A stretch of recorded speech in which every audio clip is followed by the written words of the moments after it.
Can you see the slides? No. Yeah. Good.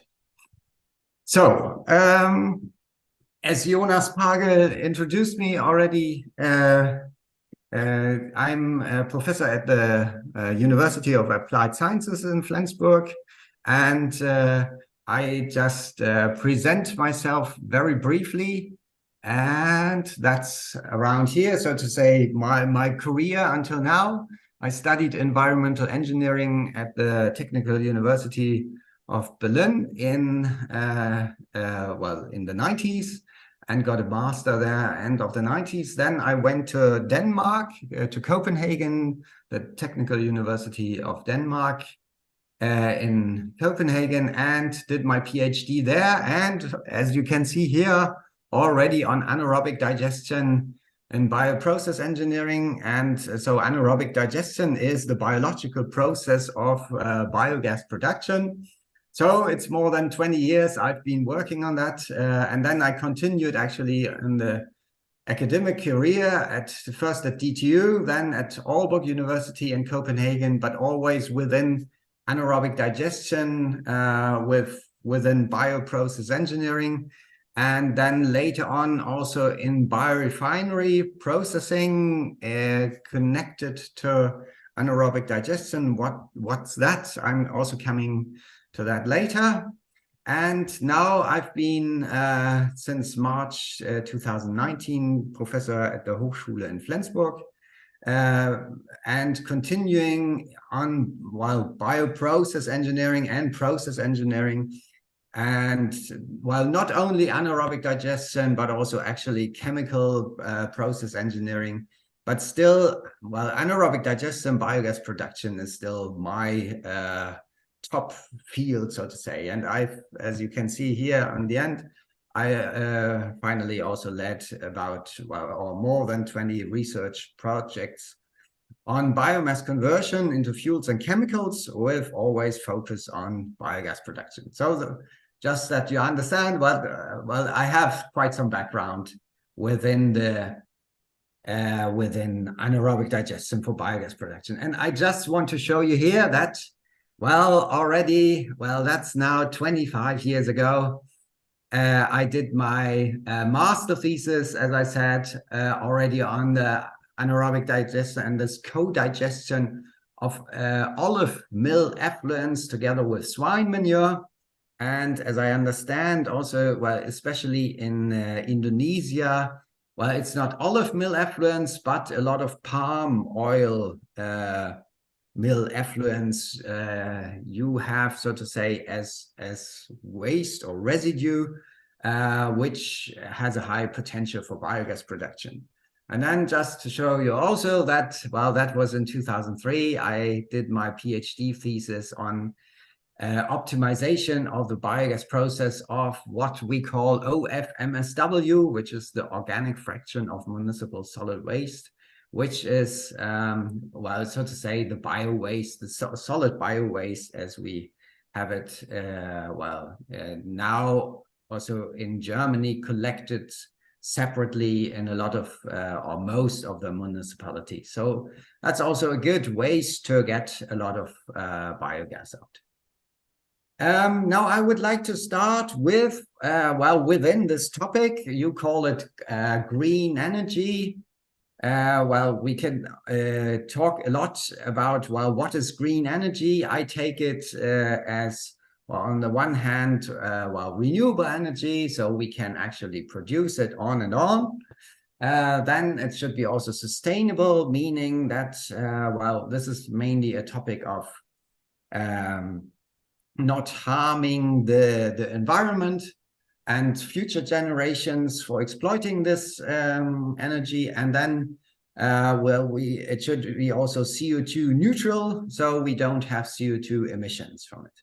And I have here listed the main different kinds of renewable energy processes, which is wind energy, and then there's solar energy, hydropower, and geothermal, and there is also biomass.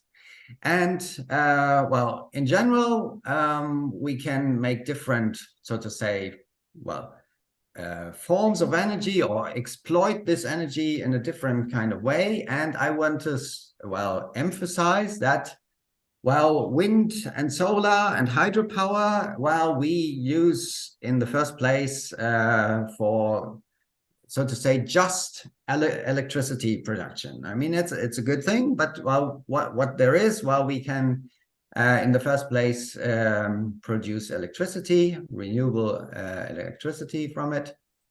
From solar, well, we can also thermal, well, use the thermal solar processes to produce heat. And well, as it also says, from geothermal.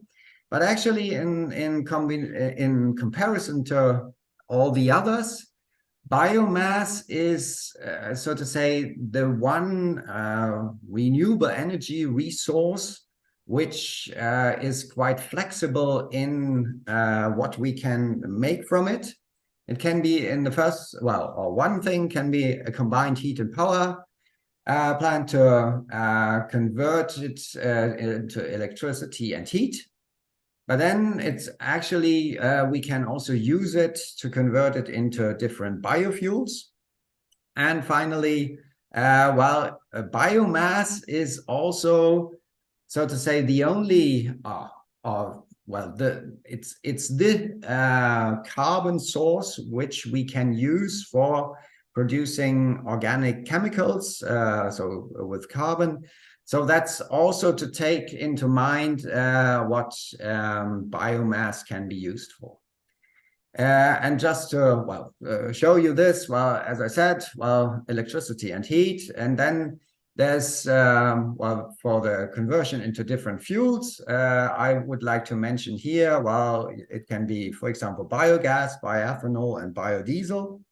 And I mean, now for today, I will very much focus on, so to say, well, biogas as, well, a resource for electricity and heat production, but actually also as fuel. And that's what we are going to go through now.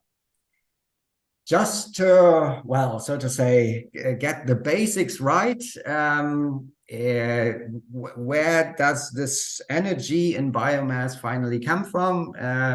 Well, as we all remember from school, well, there's, so to say, this marvelous process of photosynthesis the plants are doing. And that is this, well, conversion of CO2 from the air together with water into glucose and oxygen. And this is only working by that the plants are using sunlight and, so to say, well, the energy of the sunlight to produce glucose. And then finally, well, the plants are then using this glucose as energy carrier to, well, do other biochemical reactions and then form the plant material, which in general is consisting of carbohydrates, maybe bound with lignin. I come to a moment what's that, and proteins and lipids. So that's mainly the groups, the organic materials or polymers. They are all what plant material is made of. And finally, this energy which comes from the sunlight is then stored as chemical energy in these different polymers. Just to show you that, well, the most abundant biomass resource is actually, well, the plant structure material. I mean, I always show this picture here up there to the right of straw, but it's also the stem of a tree and the stem of the plants, which is this lignocellulose, which is, well, the cellulose as a sugar polymer, or glucose polymer, another sugar polymer, the hemicellulose, and bound to the lignin. And the lignin is a very complex polymer consisting of different aromatic and polyphenol compounds. and by that protecting the plant and the structure material from being degraded. And so well, generally you can look into is when you want to use this kind of biomass for conversion into, well, biofuels, or use the energy. Finally, you have to, well, decompose this structure and get hold of these sugars. And finally, there are, well, lots of different kind of biomass resources you can use here. And we distinguish mainly for choosing the right conversion process.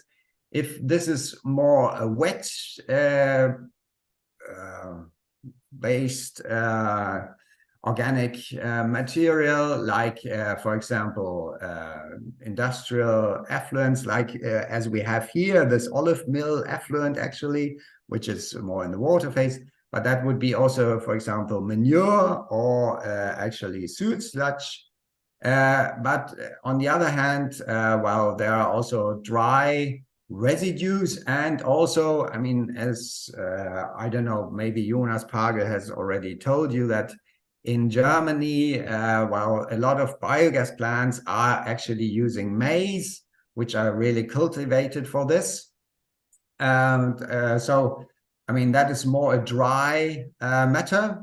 And I come to that later, well, how you can, so to say, make a process to fit for that. But so, and here are all the different names for it. And as you can see here, there's also this well, palm oil, which you, as I understand, in Indonesia use for biodiesel production, maybe also. But this is, well, that you have to grow for it and all that.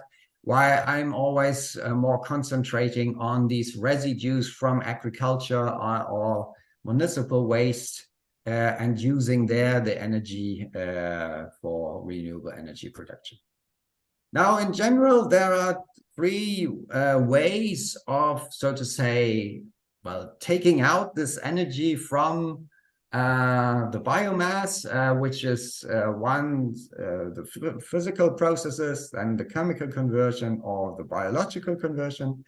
And physical is, well, so to say, you just, so to say, burn it, or you do gasification or pyrolysis to use directly, well, the heat. And that's then, so to say, the calorific value of the biomass, and then you use this energy for, well, maybe running a turbine and a generator, and then produce electricity on the one hand. As you might know, that is then, well, maybe around 30, well, if you're lucky, up to 40% of the energy you can get actually as electricity out, while the rest is actually heat, which then you should actually use the heat. Which we can definitely do, especially if it's weather like this outside, for heating the houses. But else you should also use this heat for any other processes.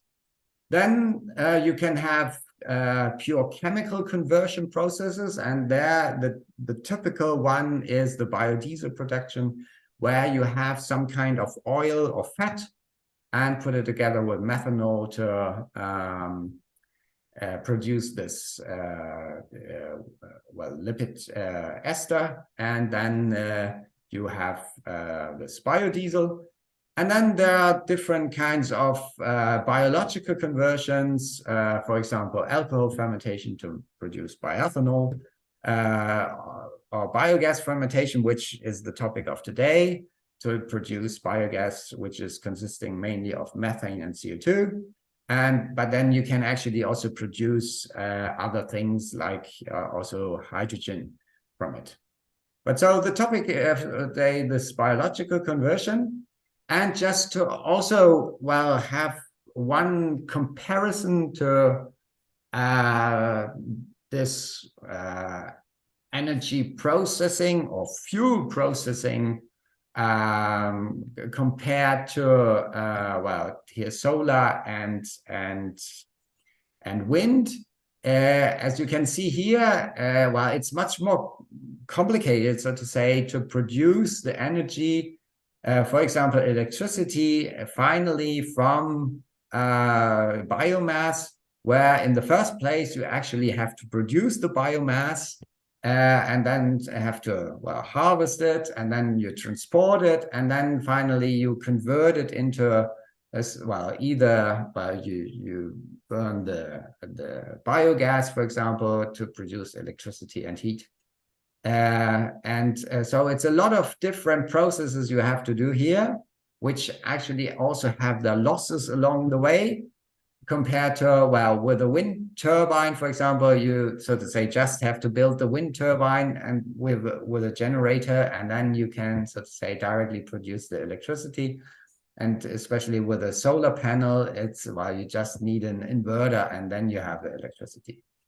And that's what we also have to keep in mind when we want to look at the efficiency of the conversion from, for example, biomass into electricity.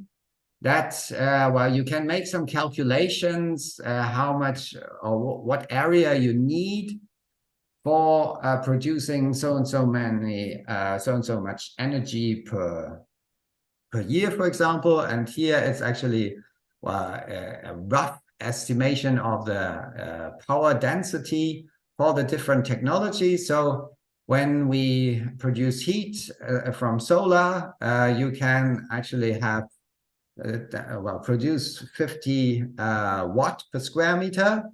With electricity, with typical efficiencies, maybe 20 watt per square meter. When we, so to say, convert it over to wind energy, it's already a factor of 10 lower, something like 2 watt per square meter, maybe with some turbines up to 3, but around that. And with bioenergy, for this, well, growing and the biomass yield you have per hectare, it's actually another factor, 10 lower. So it's actually 100 times less efficient than producing electricity directly from photovoltaic. So what I want to say here is that the land use for just producing energy from biomass is quite inefficient. And in that way, I really want to emphasize that, so to say, biomass is a very precious resource, and we should just use it for those things we really need it for. While electricity in the first place should be actually produced by other means. On the other hand, well, biomass residues we have anyway from different agriculture activities, that is a resource for actually producing bioenergy. Okay, here it's actually, well, just from another book, a little bit this this comparison with how much watt per square meter for different biomass resources. And then this is even, well, far below 1 watt per square meter. And then it's also maybe sometimes including the conversion processes. Anyway, I can recommend actually this book. It's more than 10 years old.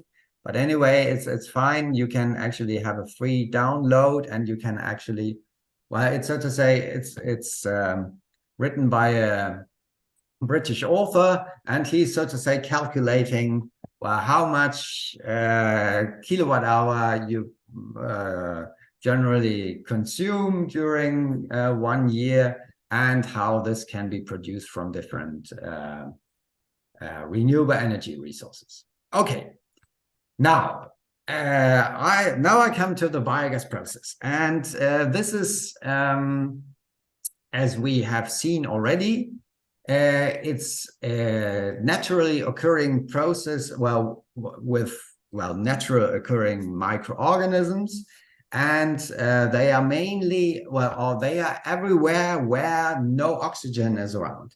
Now, that is, in the first place, we have it in animal digestive tracts, and especially in the cow stomachs. But then you also have it out in nature, so to say, like in lake sediments, or here it's a picture of rice fields, which I guess are also a lot around in Indonesia, but actually also from geothermal sources and also in landfill. So whenever you have, so to say, some soil covered with water, for example, and it's becoming anaerobic, these anaerobic digestion microorganisms will produce biogas, and biogas consisting of methane and CO2. And actually, this is, on the one hand, the main problem, or one of the main problem of this anaerobic digestion out in nature, is that you have then methane, CH4 emissions into the atmosphere, and that is has a greenhouse gas emission effect 25 times as high as CO2. So we should actually also avoid any methane emissions out into nature. So what is actually happening throughout this anaerobic digestion process is that these biomass, as I said, composing of carbohydrates, proteins, and fats, are actually by different groups of microorganisms converted all the way from these complex polymers down to methane and CO2. And it's first, the polymers are broken up into monomers, like sugar monomers, like glucose, for example. Then proteins go to amino acids, and fats to fatty acids by this process we call hydrolysis. Then these are actually converted into volatile fatty acids, so forming acids, and mainly acetic acids, as we see here. And then finally, there are these methanogens converting then either acetic acid or hydrogen and CO2 into methane. And what is important here about this microbiology, and what the engineer has also to take into account, is that all these groups have to work together, and it's not a single microorganism doing the job, but all they have to have it's good in this mixed cultures. So we have to have certain conditions, like keep the temperature and the pH around 7 and so on. But then on the other hand, the good thing is that since these are combined cultures and mixed cultures, they, so to say, adapt all the time, and you can actually always slowly introduce some new kind of biomass and get this biogas process, so to say, optimized from that one. So what is now, the topic here in biogas production in full scale is finally to actually use this microorganisms to get as much as possible biogas out from your biomass. And we always keep in mind that from the biomass, on the one hand, the organic material, most of it should go into the biogas, which is again CH4 and CO2. But then we always have also this liquid effluent, with the water, and also with some organic compounds, like, for example, this lignin, which is not converted, or the inorganic parts, which are, still the nutrients, for example, which are in this liquid effluent, which we also call digestate. And that, ideally, this should be also used as, for example, a nutrient source, and should be put as fertilizer back on the fields. Okay, so, and that's, so to say, what seen here. So when we use actually the biogas process in full scale, and well, for conversion of energy crops, but then also for manure and other organic waste and residues. It's always on the one hand to produce have a high yield of the biogas, but then actually also to do the nutrient recovery to put this digester back on the field. Now with the biogas production, as I said, on the one hand, and that has been, so to say, in the first place, quite often done in the recent 20, 30 years to build this combined heat and power plant with actually firing it with a biogas and then producing heat and electricity.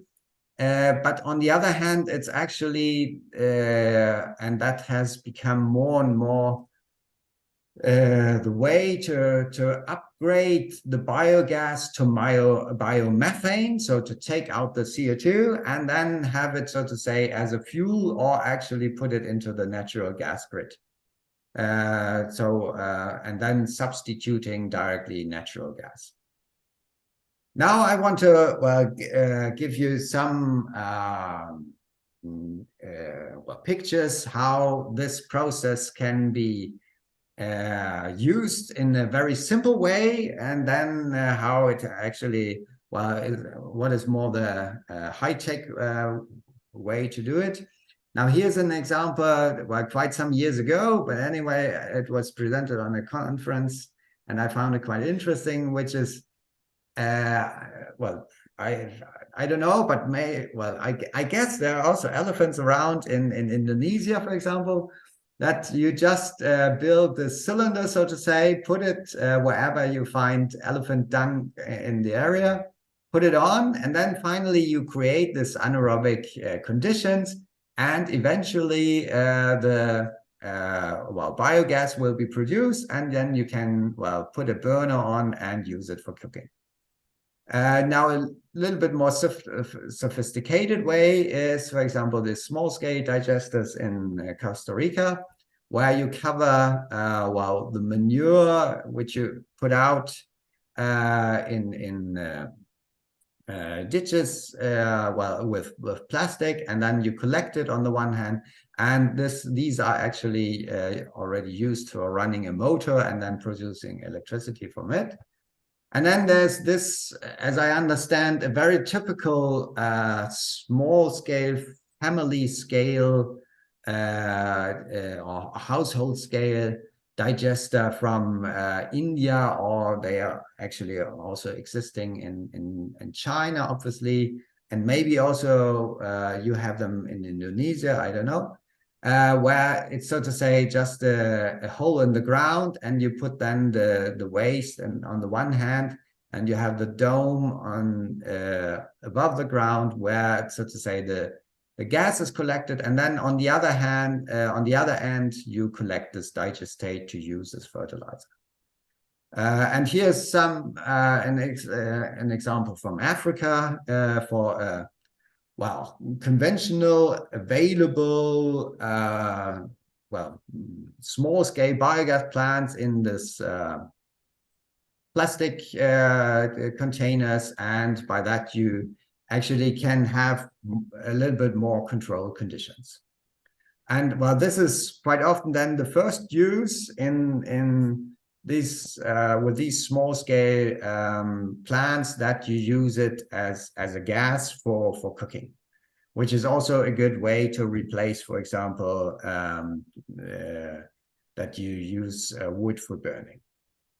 Now, on the other hand, in large scale and in more industrial scale, actually we have been building also here in Germany, but also where I was first in Denmark, full-scale biogas plants in the first place to treat actually waste, and that was mainly sewage sludge, to actually recover the energy value of the sewage sludge and actually treat it also environmentally friendly, the sewage sludge, or actually manure. And manure was, for example, used in Denmark for, well, the first 20 years, the biogas plants were mainly treating them to get, so to say, hold of all the nutrients it contained.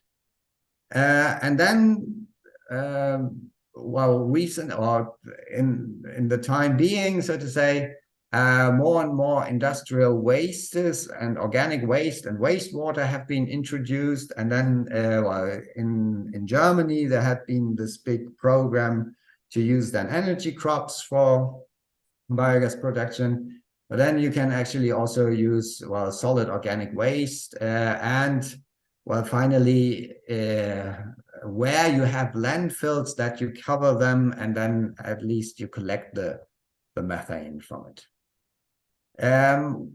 So actually, and what I showed you already with the different biomass resources is that while you can actually use this, or a good concept is to put these different kinds of wastes together to make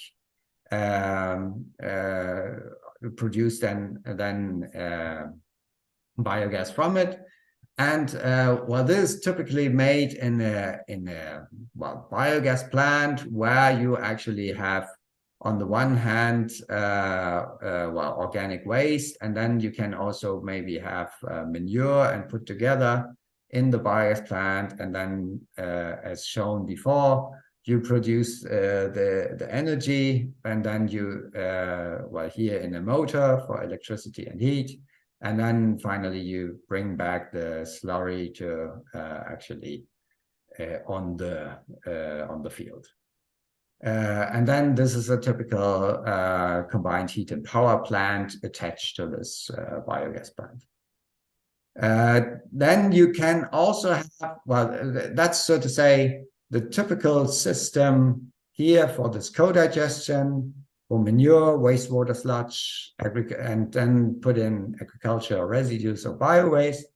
But you can actually also have these monodigestion garage systems if you have only, well, rather solid organic waste like this bio-waste, and then you percolate liquid over it and then have the biogas production. So as I said, it's, well, then mainly the concept is this co-digestion, for example, manure or sewage sludge with organic waste, and then producing biogas, either to use in a combined heat and power plant or actually for biogas, upgrading to biomethane to be used in the natural gas grid, and then finally using this digestate as fertilizer. And if we compare, right, and yeah, and then, so to say, it's either this co-digestion system or this monodigestion system. And then finally, which I didn't have before, you can also use, so to say, a so-called immobilized reactors to treat organic wastewater, especially industrial wastewater, which can also have organic content, but rather diluted.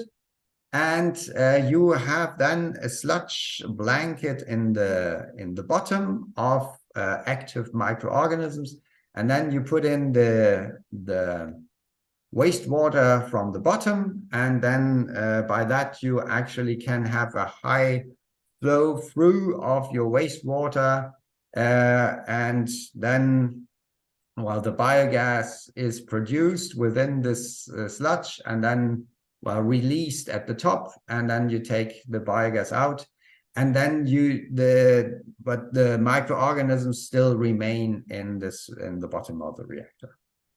What's that? That was yes. And then what is generally also to keep in mind with especially treating these liquid waste like sewage sludge and manure, that on the one hand, you have the reduction of the organic matter, which, well, I don't know if you are familiar, but with the COD, it's chemical oxygen demand, you can also measure how much organic matter is there. So it's a conversion of this organic matter. But then you actually do also a sanitation, meaning that you, especially if you run this as maybe 50 degrees, you get quite a reduction in pathogenic microorganisms. Then you do also a reduction of odor, and then you actually produce this fertilizer you can use. So it has also some more benefits than just the renewable energy production. I also have to stress that, so to say, to use manure in biogas plant, it's not only good for producing some renewable energy, but actually you avoid quite some, well, greenhouse emissions from manure, like, for example, methane, which you have emissions of when you normally bring it out. So when you actually treat it in the biogas plant, you capture all of these methane emissions and have quite reduced emissions when you put out the effluent afterwards. Just to tell you that within conventional wastewater treatment in large scale, it's also that you have this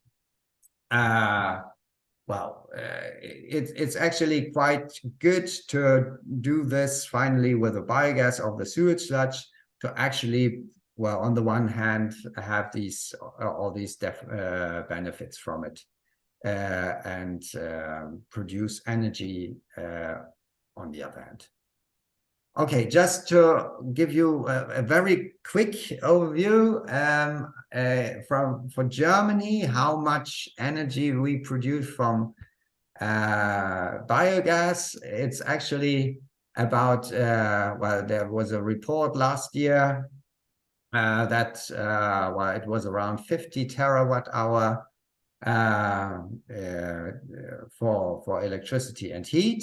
And 11 terawatt hour for biomethane production, and then 13 terawatt hour for flexible electricity production, and then 13 for heat production. And so just to give you a size, on the other hand, we have been importing about 1,000 terawatt hour of natural gas.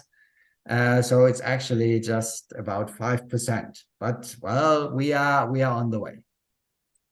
And now finally, I'm sorry that this slide is in German, but I just want to show you a little bit more specific what we are doing on research in biogas production here in Flensburg, that we are currently running a project for the optimization of the biogas process together with a biogas plant nearby in Osterbü, and so to say, to optimize the process on waste and residues to substitute the use of maize, which is currently used.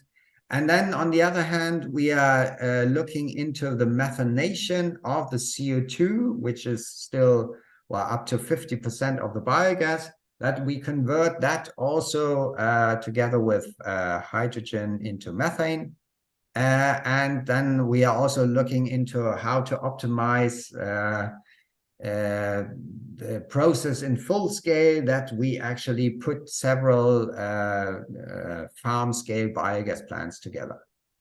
And for this project, for example, we actually just started up a pilot scale biogas plant here at the Hochschule, and well, whoever is coming from you as a student or a teacher from Gemba to visit us here in Flensburg, well, tell me when you are here and I will show you this test lab sector coupling, which is actually, as you can see here, consisting of the biogas plant and then of this methanation.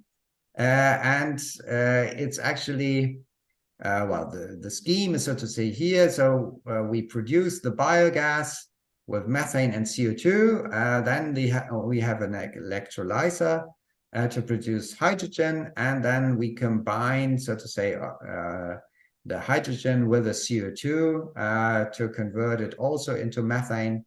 And then we, so to say, do the upgrading of the biogas to pure biomethane on the one hand. And this is also what is very much a topic here in northern Germany, where we have a lot of wind energy, for example, and you, so to say, to balance out that you have a lot of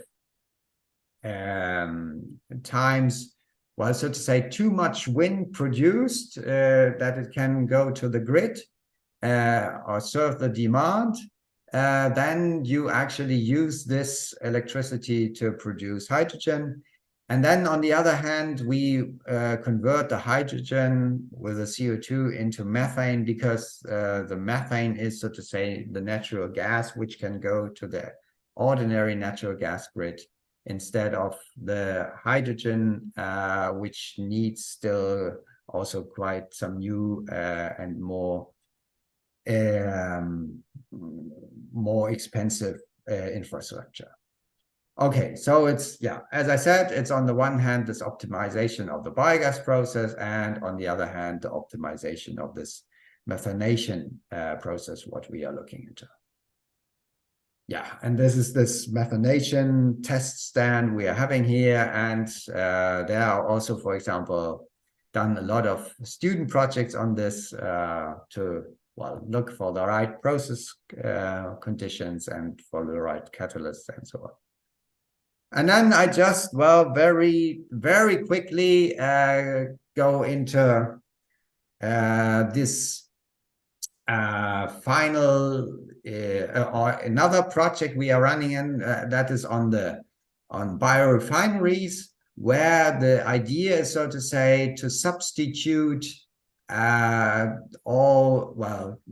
the fuels, but also all kind of chemical process we nowadays produce from crude oil, that we replace them with biomass and use then so-called biorefinery, as we have the oil refinery here, to actually split up the different compounds in the biomass into either fuels or chemical basic chemicals to then produce, like, well, bioplastics or other medical cosmetics and so on compounds we need. And here it's actually, oh, one moment.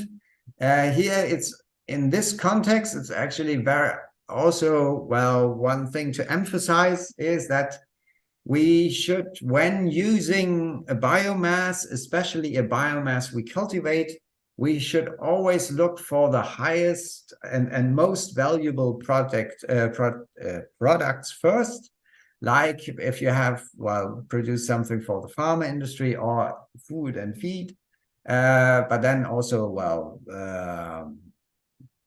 consumables like bioplastics or polymers or bulk chemicals. And actually on the lower end is actually energy and heat you can produce. So take out the most valuable compounds first, and then of the residues you can use it for fuels and energy production. And here we actually are running a EU project, or a part of that, on actually halophyte plants, which are salt-tolerant plants. And then, as I said, it's extraction of different bioactive compounds and food and feed additives. And then finally, and that's what we are doing, well, this is the whole consortium.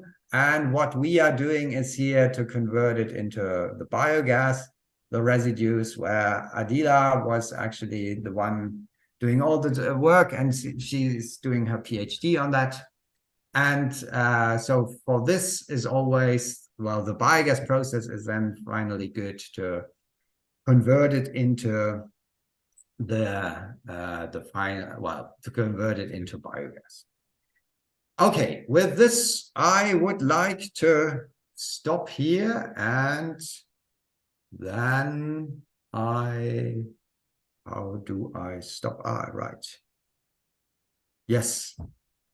And now we have 5 more minutes to discuss this, and you're welcome to ask any questions.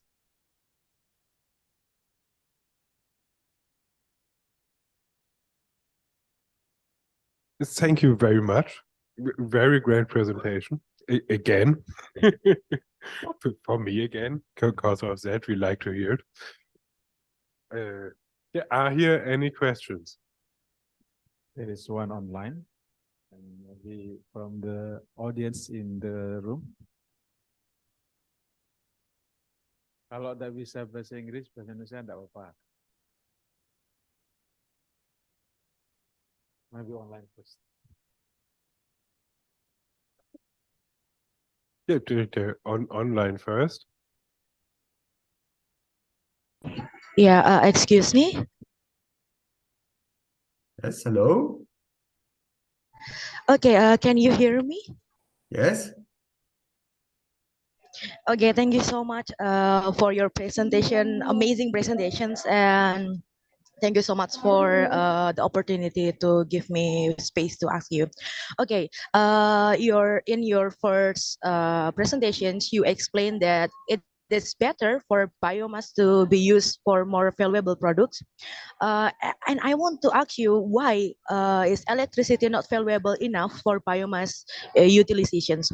Because to be honest, I still don't understand how we determine the value of the more valuable products, because everyone has their own assessment. So when you say that, this made me think about the criteria we can consider for biomass utilizations. Thank you. Okay. Well, I just showed you. I mean, well, it was all very quick, but very quickly. Well, when you look at 1 hectare, how much energy and electricity you can produce from this hectare by using either photovoltaics or wind energy or biomass.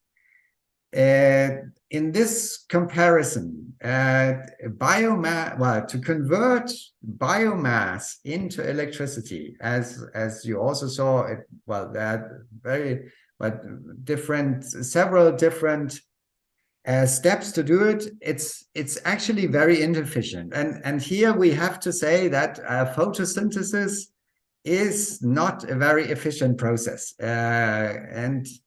and for this, if you just look at the land use, I mean, how many hectares you need for producing so and so much, well, 1 megawatt per year, or have the power production of 1 megawatt, compared to how it's 100 times less you use if you put this or use photovoltaics for this area, and that's why I say it's rather inefficient to do that.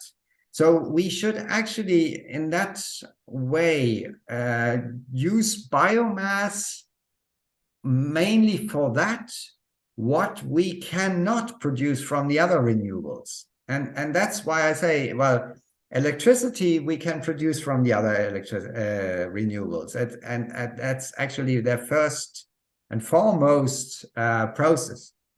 While biomass is actually, well, on the one hand, you can convert these into fuels in areas where, for example, you have still difficulties to use electricity for processes, like as we have it, for example, for marine, well, for motors, marine applications like in ships and big ships, you will still need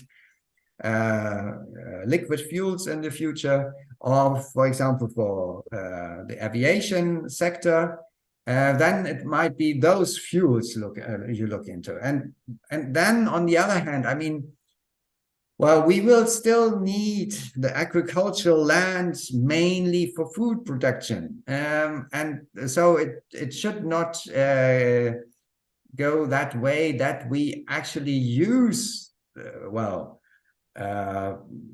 biomass production on fields which we could use for food production, and then we have a very inefficient process for producing electricity.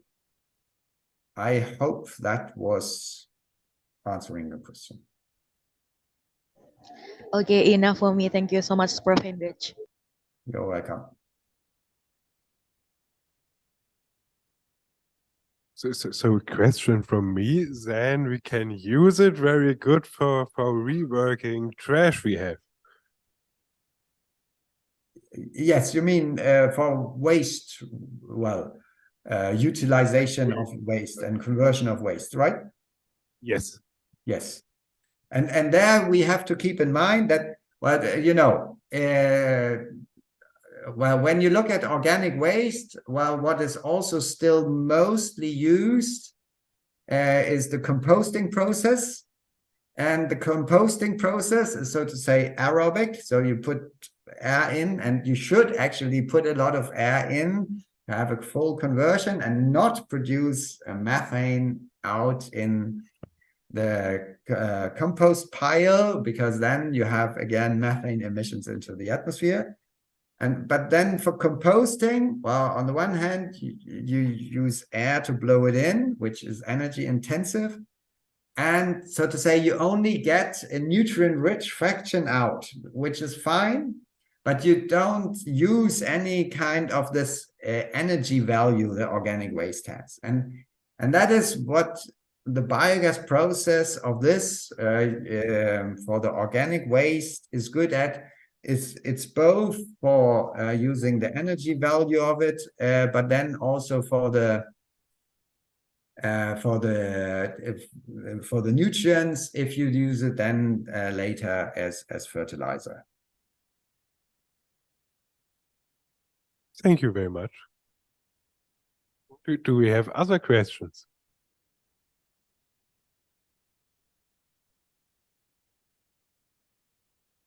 It looks like not. Okay. Then thank you very much for the presentation and for want to make the presentation. Yes, you're very welcome. I can also forward you the presentation as PDF file if, well, there's interest in sharing this. Thank you, Professor. Next semester, one of our students will go to FUAS for 1 semester student exchange. Probably you invite him to go to your biomass. Yes, sure. Well, he should get in contact with me. Yes. Yeah. Okay. Yes, thank you very much. Then we far on with the speaking round here, that only in offline. Right. Okay. Have a nice afternoon and evening. And see you again. Bye-bye. Bye, and you too.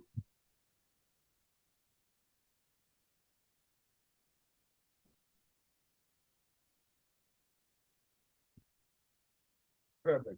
I think we don't need a microphone for that.